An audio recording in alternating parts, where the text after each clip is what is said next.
Okay, we're gonna try that again. We just had a little guy running by in the background. You probably saw him. Okay, so this is what we were talking about. When you put more than one seed in the pot and you need to separate them, you gotta be very, very careful, very gentle. A lot of people say that plants are fine and they're hardy and you can just rip them up and everything, but the less you mess with them, the less they go into shock. The faster they just start growing. So, with this one you can kind of see the roots and everything. It had started to come out the bottom. So, if this were just a plant by itself, I would barely be messing with it. But this is 3 all together, so if I have them grow up together, then they're not going to have enough nutrients for each of them in order to get big. So, I'm going to try to very carefully separate them. I'm just putting my thumbs in between here and just gently pulling apart.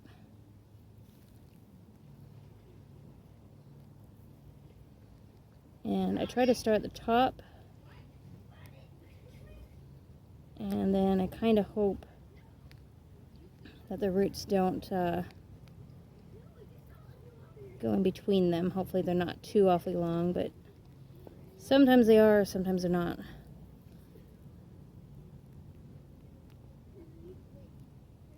Alright, and then we're going to try just from this side here, from the back. Gently just pulling this guy apart here. And we're doing it gently so that hopefully we break the least amount of roots. And down here, as you can see, it just barely caught on there. Gently moving. And look at that, we got that big old long root there without even breaking it. That's good. Okay. So that guy's going to go over there. I'm going to do the same thing with these guys, just go in between them gently. Start at the top, pulling them apart.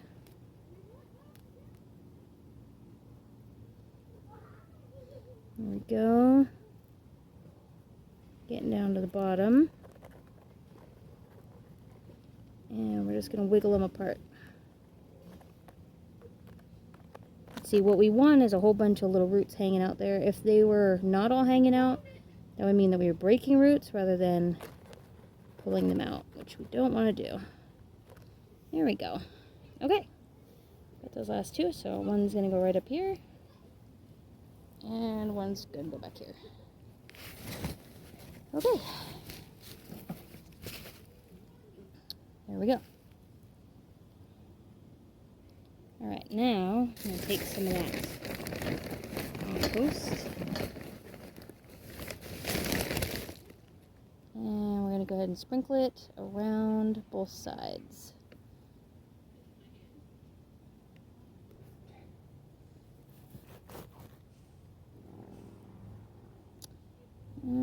Looks like that one's a little higher, so I'm actually going to raise that up. So you want the dirt level for the plant to be about the top of the dirt level of your, I don't know, around the hole basically. So since this dirt does not retain moisture very much and the dirt that's already in there is too much clay, I've been taking some of this clay soil that came out of the hole, sprinkling it in, and then kind of just giving it a little bit of a mix. There we go. There we go. And then maybe that way it's going to retain a little bit more moisture. Okay, let's see if we're at a good level now. Yes, now we are. Okay.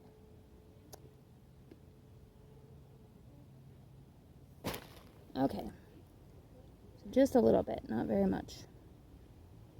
There we go. And the good thing about this stuff is it doesn't burn the roots or anything like that, so it can come in contact with it. And that is perfectly fine. Okay, so a bit more of a sprinkling of the clay soil.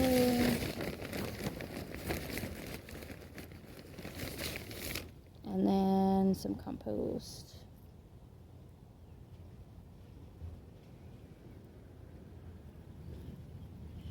And again, clay soil.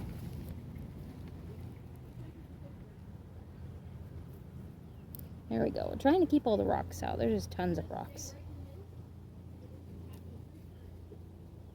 There we go.